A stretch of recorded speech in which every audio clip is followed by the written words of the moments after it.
the compliance issues.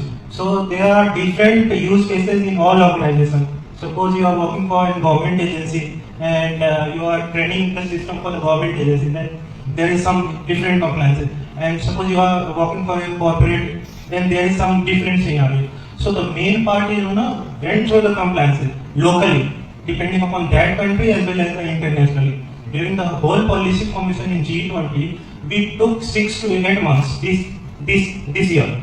And there was lots of if and but by each country representative. Suppose if we are talking about India, then suppose I have proposed some points in the policy formation. That point is not in the favor of Brazilians or Chinese. So they are going to put some if and buts. So we went through lots of if and buts.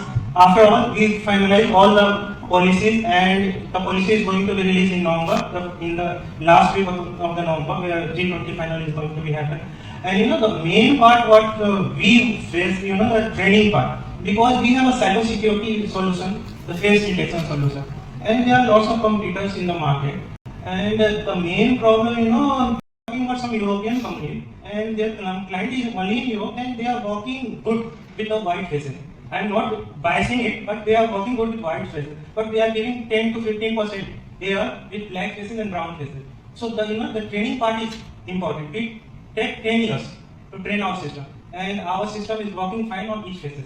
So the training of your model is very important.